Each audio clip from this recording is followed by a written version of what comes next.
Alléluia. Bonsoir tout le monde. Bienvenue pour ce message via Facebook. J'espère que tout le monde est en forme pour entendre ce message. Un message très important pour l'Église, pour chacun d'entre nous. Un message portant sur la repentance. La repentance, un mot qui fait peur pour plusieurs chrétiens. Que les cœurs ont de la difficulté à recevoir ce mot. Pourtant, ce mot veut dire tout simplement changer. Reconnaître qu'on est des pécheurs et se repentir, changer de vie. Je vais lire un passage dans les Actes des Apôtres quand les auditeurs demandaient à Pierre, mais qu'est-ce qu'il faut faire pour être sauvé? Ça a commencé comme ça. Pierre leur dit, repentez-vous et que chacun de vous soit baptisé au nom de Jésus-Christ pour le pardon de vos péchés. Et vous recevrez le don du Saint-Esprit. Et vous recevrez le don du Saint-Esprit. Alléluia. Un message tellement important pour l'Église, pour chacun d'entre nous. La repentance est nécessaire pour un enfant de Dieu, pour qu'enfin qu'il change, pour qu'enfin qu'il entre dans cette nouvelle vie, une vie nouvelle, une nouvelle naissance, régénérée dans les lieux célestes. Dans cela, je te prie que cette portion de ta parole puisse entrer dans nos cœurs ce soir et que tu puisses faire ton œuvre puissamment par le Saint-Esprit qui est en chacun d'entre nous, au nom de Jésus. Amen. Le Seigneur a placé dans mon cœur ce message et je dois, frères et sœurs, parler pour que tous, et je dois en parler pour tous, nous soyons édifiés sur cette base de foi, de l'amour, de l'obéissance, la repentance, qui est essentielle pour l'Église du Seigneur Jésus-Christ. J'ai eu cela le lundi, le 3 janvier 2022. Je l'avais écrit. Il y a beaucoup de messages que le Seigneur me donne, et je les écris, je ne les apporte pas tout de suite. Et je crois que c'est le moment ce soir d'apporter ce que Dieu a placé dans mon cœur. Écoutez bien, frères et sœurs, ce que la Bible nous dit à chacun d'entre nous. Si ce n'est l'Éternel qui bâtit la maison, celui qui l'a bâti en vain. Venez avec moi dans Psaume 127, verset 1. Cantique des degrés de Salomon. Ça dit, si l'Éternel ne bâtit la maison, ceux qui la bâtissent travaillent en vain. Si l'Éternel ne garde la ville, celui qui la garde veille en vain. Tout vient de Dieu, tout vient de l'Éternel. On va le voir dans le message. Plusieurs ont bâti la maison de Dieu sans les dons que le Seigneur a transmis au milieu de son Église. Pour qu'elle puisse grandir en maturité, grandir en stature, en connaissance, en s'approchant de plus en plus du cœur de Dieu, du Seigneur Jésus, pour qu'elle soit édifiée, exhortée et consolée. C'est la base essentielle pour qu'elle soit bâtie sur le fondement de Christ. L'Église doit être bâtie sur le fondement de Christ. Personne d'autre. Jésus a mis son fondement et a transmis cela aux disciples et aux apôtres et aux prophètes. Et ça continue aujourd'hui. Personne d'autre. Dans une direction d'amour et de guerre contre les forces du mal. Nous avons besoin de tous ces dons. Mais pour avoir tous ces dons, il faut qu'il y ait une vraie repentance. Une repentance qui vient du cœur. Tout au fond du cœur. De reconnaître qu'on est des pécheurs. De reconnaître nos péchés et de les confesser devant Dieu. Et Dieu est fidèle et juste pour nous les pardonner. C'est dit dans Pierre. Vous savez, beaucoup d'enfants de Dieu, beaucoup de chrétiens ont laissé leurs armes à terre. Vous savez, une armée, quand il va à la guerre, il ne laisse pas leurs armes à terre, il les amène toutes. C'est écrit dans Éphésiens 6. Tout le monde connaît ce passage. Les armes spirituelles sont essentielles pour le corps de Christ, frères et sœurs. Ces armes sont essentielles pour le corps de Christ. Plusieurs ont bâti la maison de Dieu sans conseil, sans le conseil de Dieu, sans direction, et ont pris la direction de la postérité que l'on voit aujourd'hui. Et cela dure depuis des années, depuis des siècles. Ce n'est pas d'aujourd'hui. Et de la cupidité, et de l'envie. Et tout cela préparé par des programmes organisés par les hommes et non par l'Esprit de Dieu. Non pas par le Saint-Esprit, mais par des hommes que nous avons tous reçu le Saint-Esprit pour bâtir l'Église avec tous les dons, avec tous les ministères. Mais qu'est-ce qu'on voit aujourd'hui? Qu'est-ce qu'on voit aujourd'hui? La première construction de Dieu se voit très facilement dans 3 domaines de la construction d'une maison, frères et sœurs. Premièrement, la fondation doit être solide. Vous savez, quand on construit une maison, il faut que la fondation soit solide. Solidement ancrée dans la terre. Tout comme l'Église du Seigneur Jésus-Christ a été bâtie sur le roc qui est Christ. Vous savez, il y a des instructions quand on bâtit une maison. Quand il y a des lois, il y a des restrictions, il y a un plan. Et il faut suivre ce plan. Sinon, si on ne suit pas ce plan, la maison peut s'effondrer. Comme on voit dans Matthieu, quand Jésus parle de la maison, dans Matthieu 7, 24.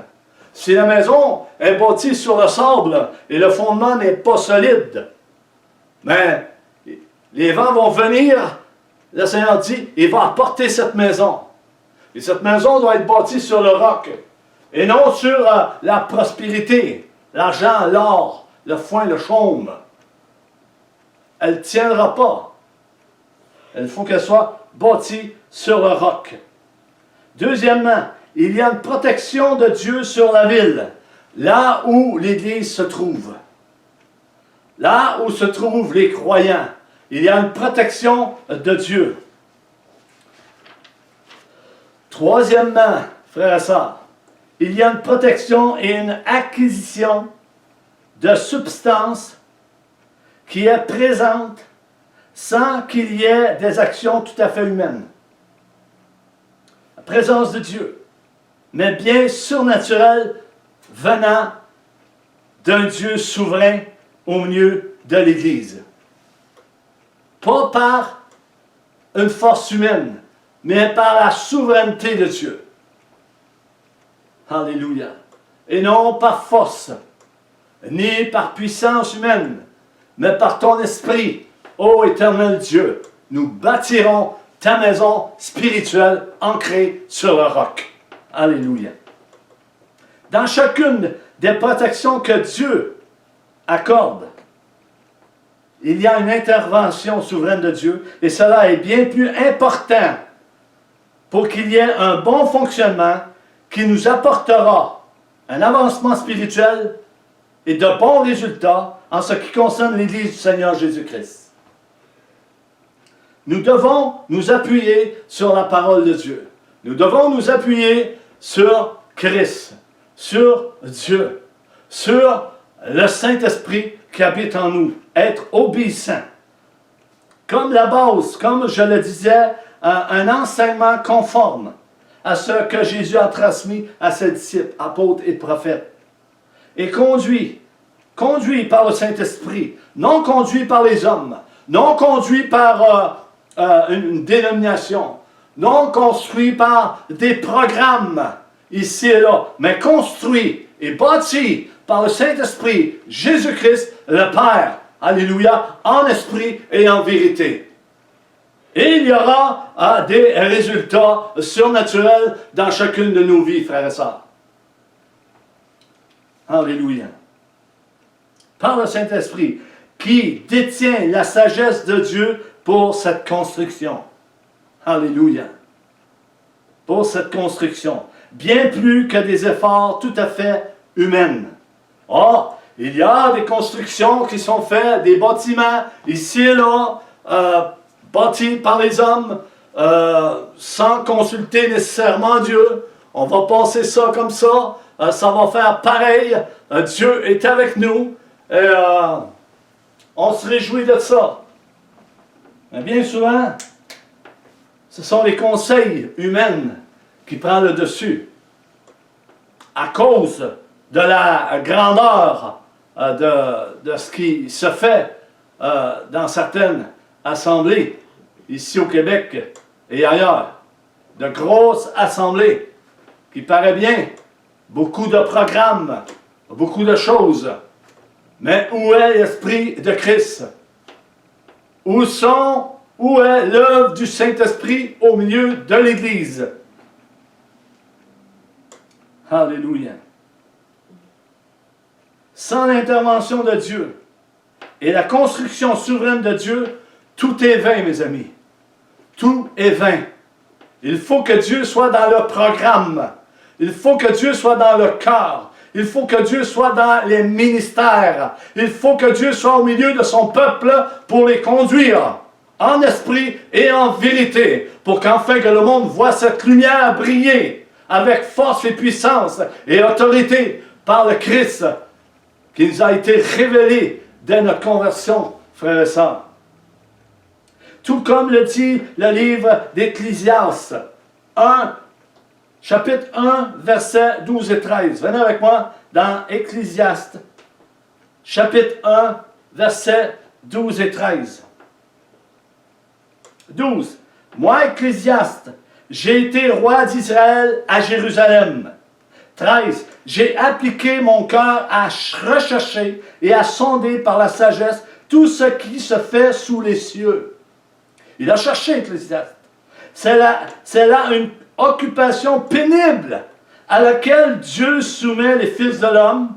Il faut que l'homme s'en remette à Dieu dans tous les domaines de sa vie et marche avec lui en obéissance à la foi. Celui qui est né de nouveau va marcher dans cette direction de soumission envers Dieu.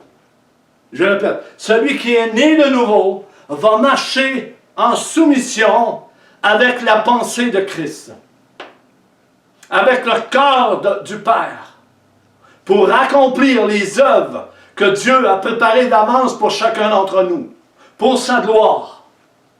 Amen. Alléluia. Gloire à toi, Seigneur. Quel est le but de ce message et l'objectif de ce message touchant à la repentance, frères et sœurs? Il y a un but dans ce message qu'on doit voir, qu'on doit saisir. Le but de Dieu est de nous montrer que sans lui, tout devient pénible. Une vie dans la noirceur. Sans lui, c'est une vie dans la noirceur. Ce n'est pas une vie dans la lumière, c'est une vie dans la noirceur. Là où on était auparavant, sans Christ, sans Dieu, sans loi, nous étions dans les ténèbres. Maintenant, nous avons revêtu cette lumière, le manteau de Christ sur notre vie, pour qu'enfin qu'on éclaire au milieu du monde ce qui nous a été transmis par l'Esprit. Alléluia. Et non dans la lumière. C'est pourquoi la croix devient très importante pour l'Église.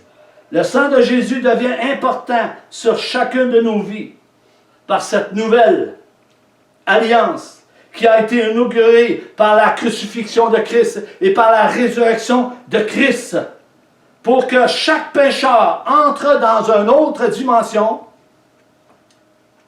de vie, une vie nouvelle, que l'on appelle la nouvelle naissance. Régénéré dans les lieux célestes. Galates 2:20, ce n'est plus moi qui vis, c'est Christ qui vit en moi. Même si je vis dans la chair, c'est Christ qui vit en moi. Alléluia. Tous connaissent ce passage. Pour que chaque pécheur entre dans une repentance et une conversion par la foi, marchant désormais sur les traces du Seigneur Jésus-Christ.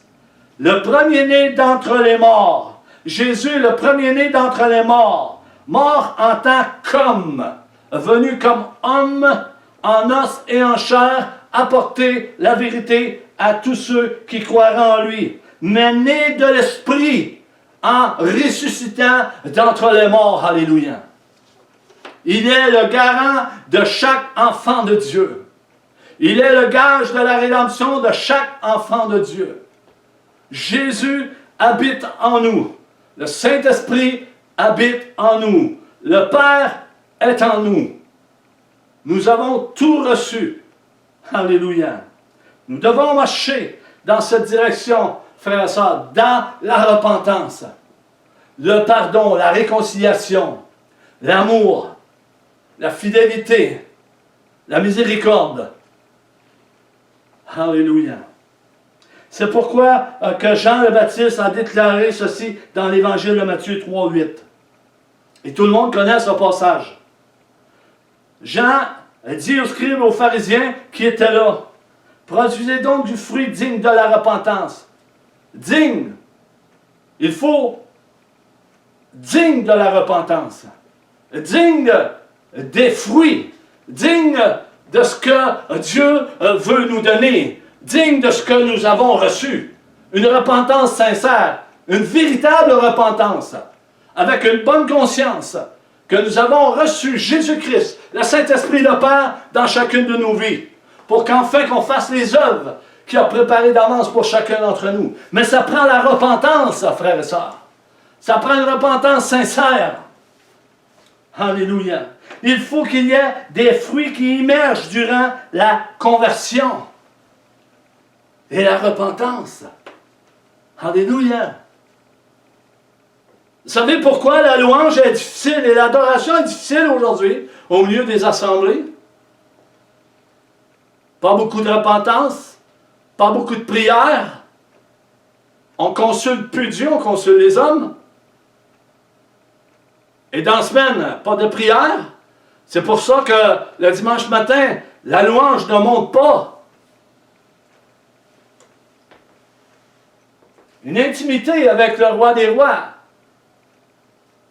Avec le Saint-Esprit qui habite en nous. Alléluia. Frères et sœurs, est-ce que Christ a abandonné? Non. Christ, est-ce qu'il a abandonné en traversant toutes sortes de persécutions, tribulations, de haine, de mépris? Est-ce qu'il a abandonné? Est-ce que l'apôtre Paul a abandonné son ministère, lapidé, dénudé, mis en prison,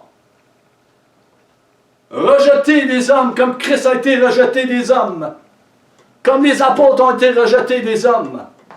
Il faut se faire à l'idée, frères et sœurs, que l'enfant de Dieu va être rejeté par ceux qui ne croient pas à l'Évangile, qui ne croient pas en Christ.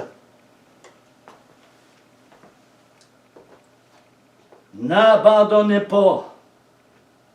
Restez fidèles à l'Évangile. Persévérez dans la prière, la foi et dans la marche de repentance, tout en lui soumettant toute notre vie. Une vie sanctifiée par la foi, sanctifiée par la parole de Dieu, sanctifiée par le Saint-Esprit qui habite en nous. Sanctifiée par la foi, sanctifiée par la parole de Dieu, sanctifiée par le Saint-Esprit qui habite en nous. Ce sont des armes qui doivent habiter en nous. Et on doit s'en servir comme armes offensives et défensives. Alléluia. Mes amis, si on ne prend pas cela au sérieux, ben on va être stagnaire, on va rester stable comme ça. On n'avancera pas plus que ça. Une repentance qui devient de gloire en gloire, de progrès en progrès, jusqu'à ce que nous soyons rendus à l'unité de la foi, à la stature parfaite de Christ. Alléluia. Gloire à toi, Seigneur. Ton nom est grand et puissant. En faisant cela, bien-aimés, nous continuerons à croître et à porter du fruit et nous verrons les bénédictions qui vont abonder dans chacune de nos vies. Amen. Est-ce qu'il y a quelqu'un qui dit Amen, Alléluia, Amen, sur les réseaux sociaux? Amen, Alléluia. Vous le savez bien, le Seigneur m'a parlé de repentance depuis des semaines, depuis des mois, depuis des années. Le Saint-Esprit parle de la repentance, mais c'est comme si les oreilles n'entendent plus, ne saisissent plus ce mot, ne veulent pas entendre ce mot. Nous voulons entendre des choses plus adoucies, plus convenables pour chacun d'entre nous. Nous ne voulons plus entendre des corrections ou des avertissements du Saint-Esprit pour nous ramener près de son cœur. Nous ne voulons plus entendre cela.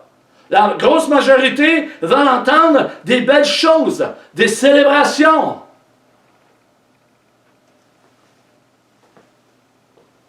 Chantant avec les choses de ce monde. Il est vrai qu'il y a des beaux chants dans le monde, frères et sœurs. Il y a des personnes qui ont fait des beaux chants dans le monde. Mais il y a une chose qu'ils n'ont pas. Ils n'ont pas ce qu'on a. Et des beaux chants qui viennent nous toucher, toucher nos émotions. Mais le Saint-Esprit est au-delà de ça, frères et sœurs. Le Saint-Esprit est au-delà de ça.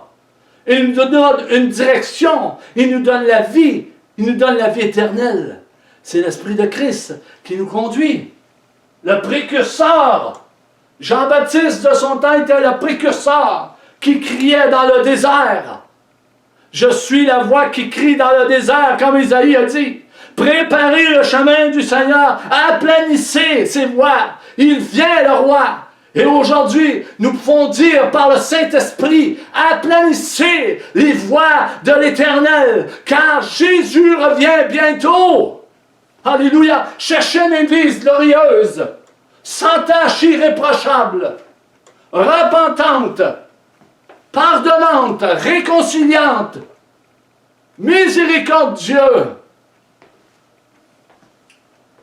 avec toute la sagesse du Dieu vivant. Alléluia.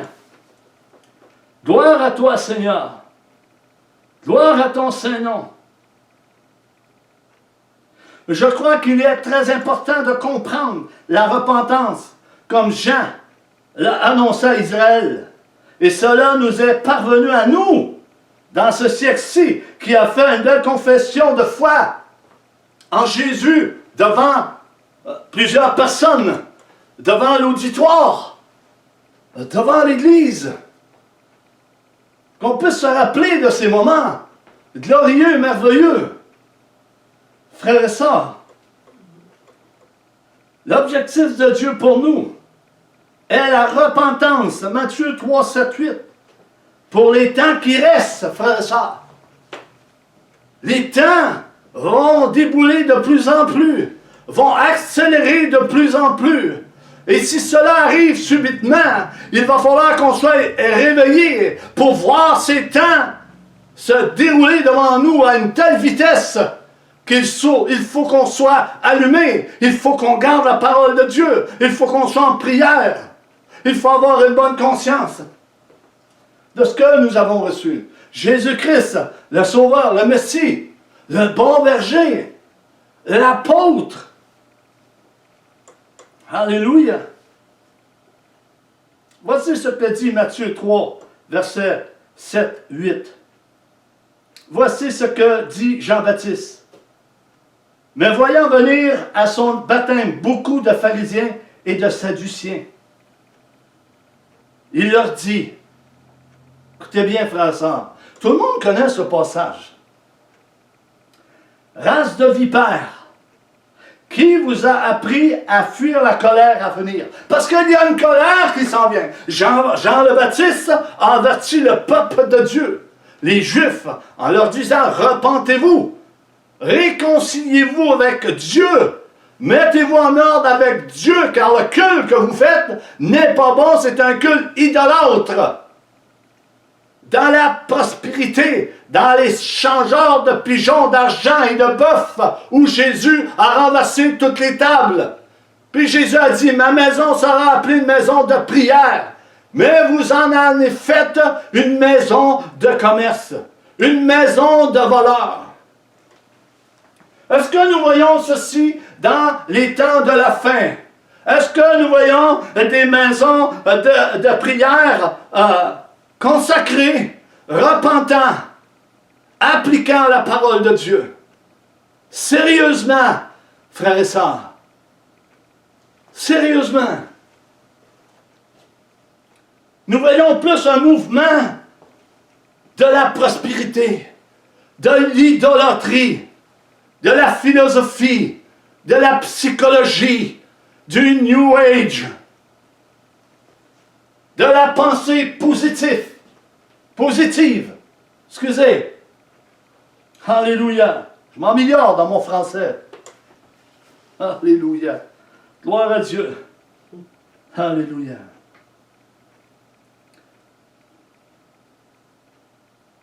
Fuyez la colère à venir.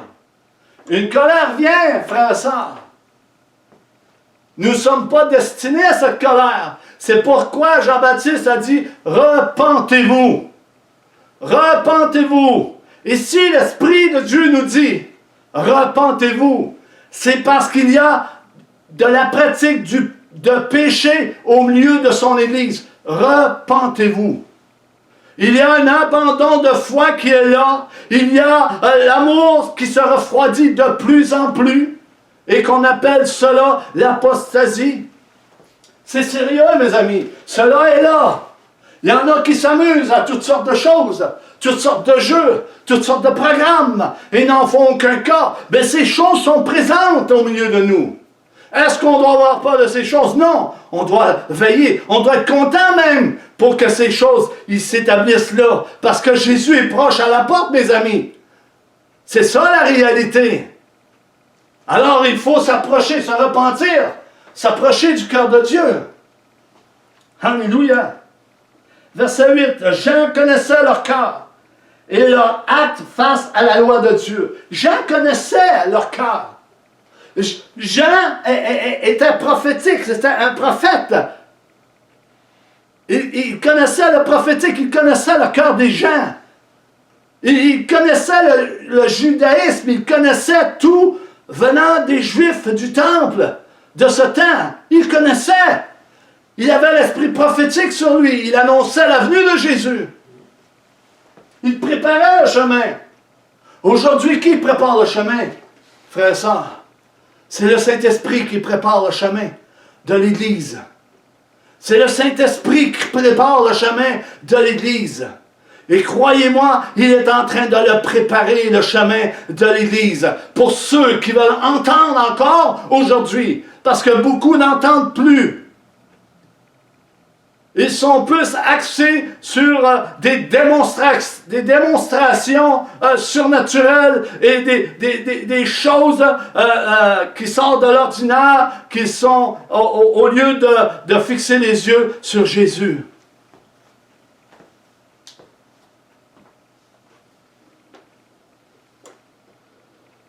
Alléluia.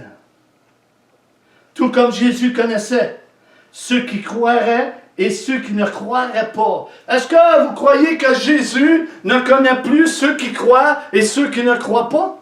Qui sont là au milieu de l'Église? Certainement que le Saint-Esprit connaît ces choses et que Jésus connaît ces choses. Dieu connaît toutes choses. Il va rassembler son Église. Et cela, c'est pour bientôt. Il va nettoyer son Église. Il va purifier son Église. Et c'est pour cela qu'il nous appelle à la repentance. Repens-toi.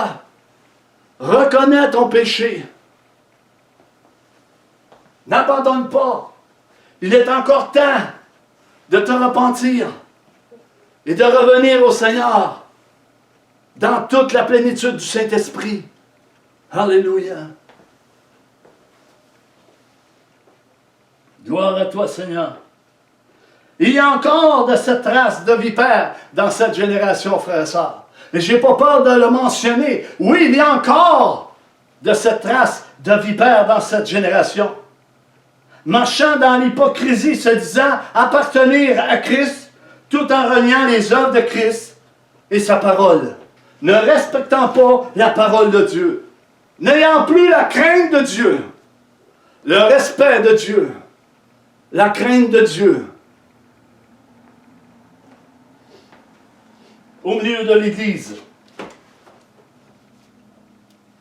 Alléluia.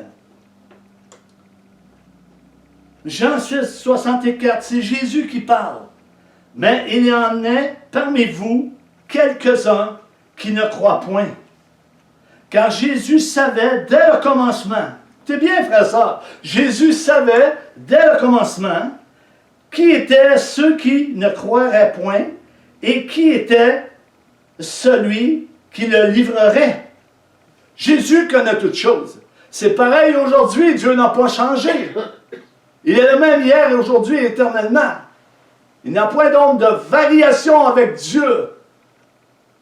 Dieu est Dieu.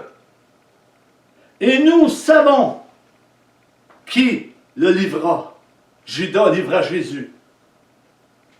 Les enfants de Dieu, lors de la persécution, seront trahis par le propre frère. Allez lire Matthieu 24. Allez lire et méditez sur Matthieu 24. Allez lire ce passage attentivement. Allez voir, la réponse est là, frères et sœurs. La réponse est là. Alléluia. On revient à Matthieu 3, verset 8. Alors Jean leur dit, produisez donc du fruit digne de la repentance. 1 Jean 3, 9 nous dit ceci, frères et sœurs. Quiconque est né de Dieu ne pratique pas le péché, parce que la semence de Dieu demeure en lui. Ne pratique pas le péché. Comprenons une chose, une fois pour toutes, frères et sœurs. Nous sommes pécheurs. On est envahis de ténèbres autour de nous. Paul en parle. Le prince de l'air est là. Les ténèbres et le péché s'accrochent si facilement à nous.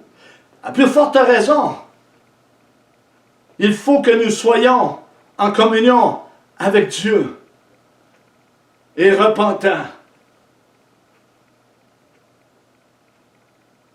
Parce qu'il y a toutes sortes de mots ou toutes sortes d'actions que l'homme peut faire qui est péché. Mais aussi longtemps que l'homme reconnaît son péché et le confesse devant le Père est juste et fidèle pour lui pardonner comme Pierre l'a dit. Mais pas pratiquant le péché. Nous péchons toutes, de toute manière, frères et sœurs. Alléluia. Alléluia. Mais le pardon et la confession, il faut qu'elle soit là. Alléluia. Glory.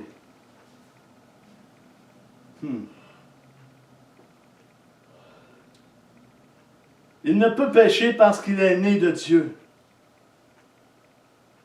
Es-tu né de nouveau? Il ne peut pécher parce qu'il est né de Dieu. Il est né de nouveau. Il ne peut pas pratiquer les péchés qu'il faisait auparavant. Les pratiquer régulièrement, de jour en jour, de semaine en semaine, de mois en mois. Celui qui est né de nouveau ne pratique plus le péché. Mais ça ne veut pas dire qu'il ne pêche pas.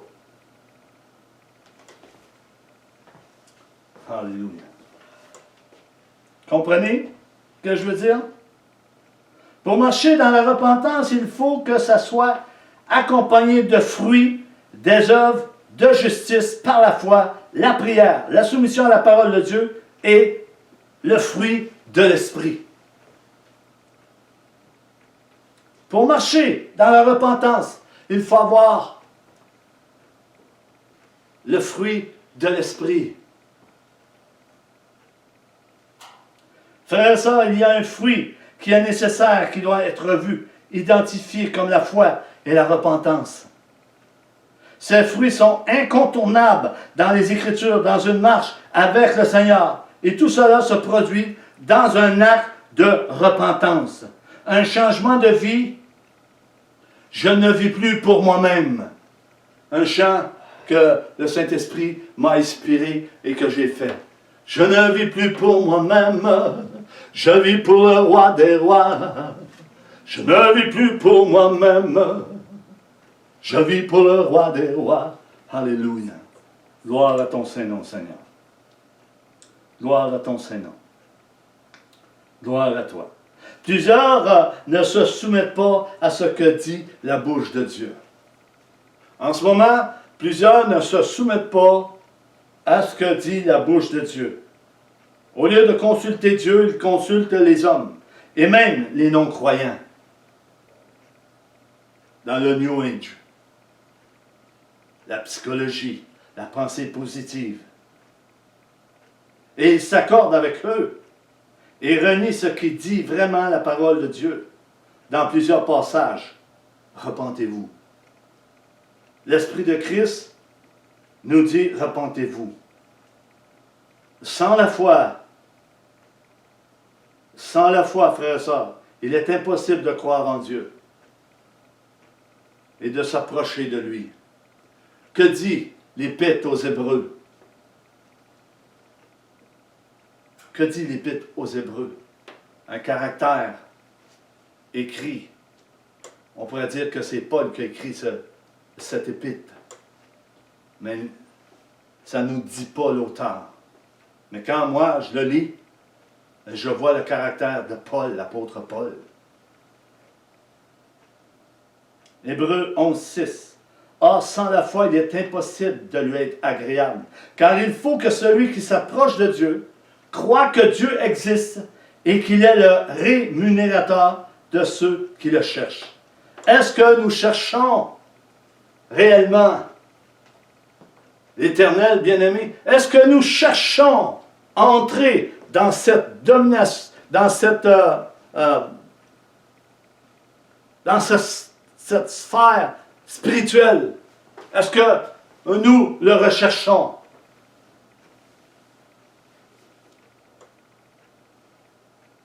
Il est temps que l'Église se lève et cherche la face de Dieu. Et se mette en règle avec la parole de Dieu. Ce que dit la parole de Dieu. Ces temps-ci, j'entends toutes sortes de choses par rapport à l'Église. Comment l'Église est. Et ici au Québec. Ici au Québec. J'en parlerai à un moment donné. Alléluia. Aujourd'hui, plusieurs parlent de repentance et ne comprennent absolument pas ce que veut dire ce mot, ou mieux, cette action souveraine de Dieu pour le salut de toute âme. Plusieurs peuvent parler de repentance et ce mot fait peur à plusieurs enfants de Dieu. Et pourtant, Jean le Baptiste a dit « Repentez-vous ». Il était le précurseur.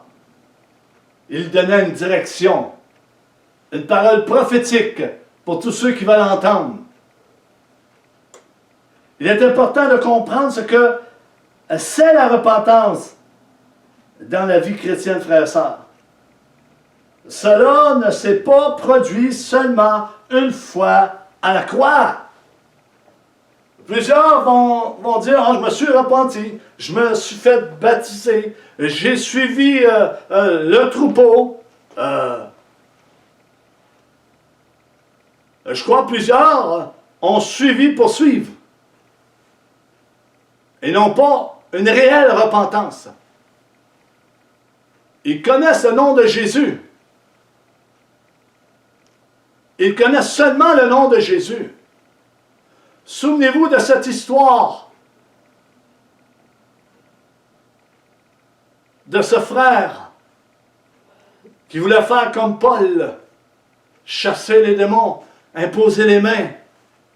Le démon lui a répondu, « Je connais Paul et je connais Jésus. Ils étaient deux, vous, qui êtes-vous? » Ils sont partis déchirer, les démons les ont déchirés. Connaître Jésus, c'est d'appartenir à Jésus. D'être enraciné en Jésus. D'accepter le message de la croix complètement. Et non couper le message pour notre propre intérêt à nous. Pour se flatter. Comme il est dit dans Tite, plusieurs ne supporteront plus d'entendre la doctrine de Christ, mais auront la démangeaison d'entendre des choses agréables. Ça va lui friser les oreilles. La doctrine de Christ, ça va lui friser les oreilles. Il y a un prix à payer et ça fait partie de la repentance. Ça fait partie de la réconciliation. Ça fait partie du pardon. Alléluia. Gloire à ton Saint-Nom. Nous devons continuellement se mettre en question. Est-ce que je suis repentant? Mets-toi en question ce soir, frère et sœur. Est-ce que je suis repentant? Est-ce qu'il y a des choses qui ont changé depuis ma conversion? Est-ce qu'il y a des choses qui ont changé depuis ma conversion? Oui, il y a quelque chose qui a changé. Il peut y avoir quelque chose qui peut avoir changé. La séduction est là. La flatterie est là. Les compromis sont là. Où est-ce qu'il y a des choses qui doivent changer, là maintenant, dans ma marche avec le Seigneur? Oui, il y a des choses qui doivent changer encore. Parce que la parole de Dieu me dit, c'est de gloire en gloire, de progrès en progrès, et il faut qu'on devienne à la stature parfaite de Christ dans la maturité. C'est pour ça que Dieu a placé cet enseignement en disant, cet enseignement est pour le perfectionnement des saints, pour qu'ils viennent à la stature parfaite de Christ. Alléluia.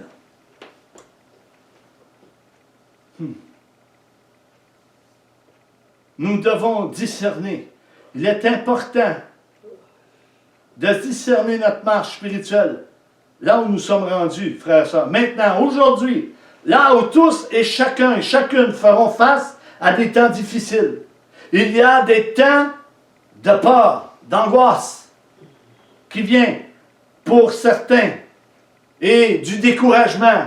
Et ça, c'est l'arme fatale de l'ennemi, le découragement. Il veut nous décourager. On doit surmonter cela, frères et sœurs. Pour le surmonter ensemble, dans la prière, dans l'intercession, dans l'amour, dans la communication avec le Saint-Esprit. Il y a d'abandon de la foi, comme je disais. L'amour du plus grand nombre se refroidit encore plus et encore plus face à l'Évangile. L'apostasie est présente. Tout cet abandon fait partie de l'apostasie qui est là et marche vers son terme pour plusieurs en ce moment. Cela marche vers son terme. Et dans plusieurs vies, l'abandon de la foi, l'abandon de la consécration, l'abandon de la repentance, de la sanctification, de la sainteté, du pardon, de la miséricorde. L'Église doit se réveiller, car plusieurs dorment, même si vous entendez la parole de Dieu se citer devant vous, dans beaucoup d'endroits, dans beaucoup d'assemblées, par plusieurs prédicateurs, beaucoup dorment. Même si la parole de Dieu est proclamée et citée correctement. Ça ne veut pas dire nécessairement que c'est la faute des prédicateurs. Je l'ai déjà apporté. La brebis a une responsabilité de saisir, de prendre ce que le prédicateur dit. Est-ce qu'il dit la vérité? S'il ne dit pas la vérité, s'il manipule le contrôle, sortez-le de là. Ou avertissez-le. Fuyez ça. Alléluia. Dans ce passage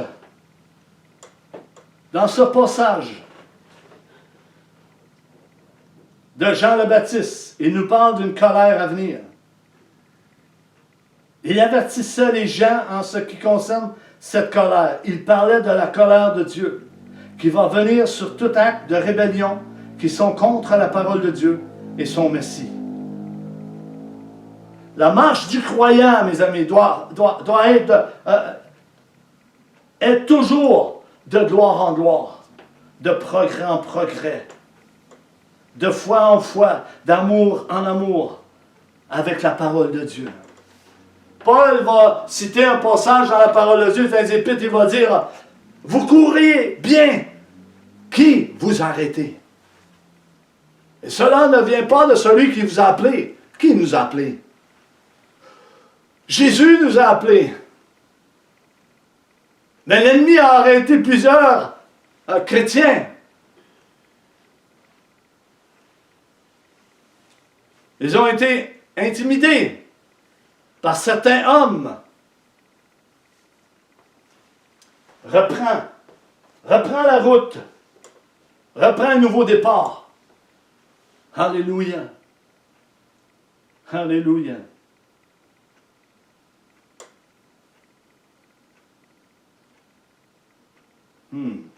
La repentance est une action où l'homme se détourne de son péché.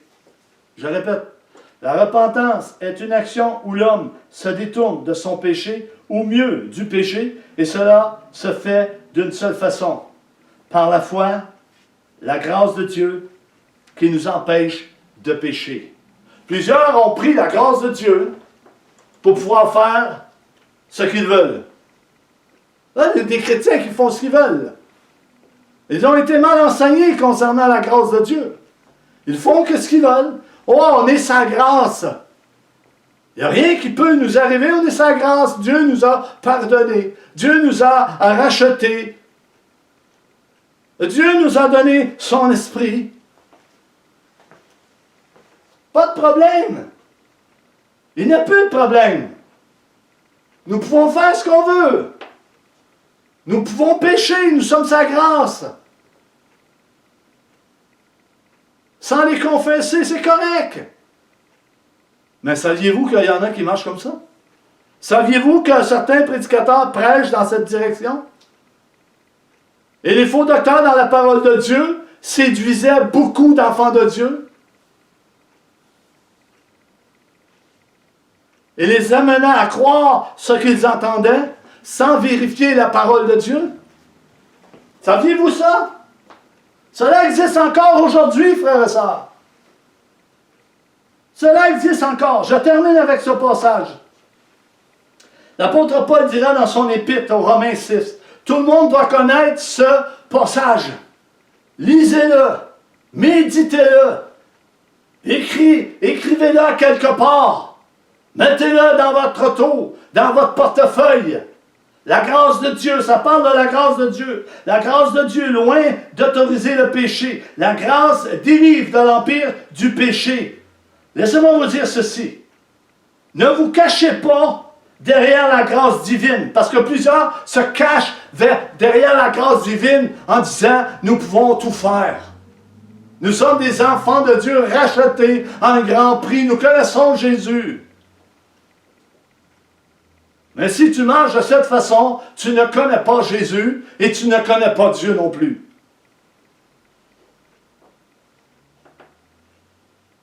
Vont se cacher derrière la grâce divine pour continuer de vivre en secret dans leur péché. Pas grave. Pas de repentance, pas de pardon, pas de réconciliation. Tout est beau, c'est correct. Je vais à l'église, je participe. Je suis même membre de l'Église. Plusieurs se cachent derrière la grâce de Dieu et continuent à vivre dans leur péché. Écoutez bien, frères et sœurs, nous nous taguons en disant « Je suis chrétien, Dieu m'aime, Je ne crains aucun mal. Dieu est amour. Il nous pardonnera sans repentance, ni pardon, ni sanctification, pas de salut. Pas de salut. Ceci est un aveuglement qui est là présentement au milieu de beaucoup d'assemblées ici au Québec. Même si vous voyez des églises remplies de chrétiens, ben oui, les chrétiens partent d'une place, s'en vont d'une place, c'est mieux là. J'aime mieux entendre ça qu'entendre ça. La vérité est moins dure là, puis encore, la vérité n'est pas apportée.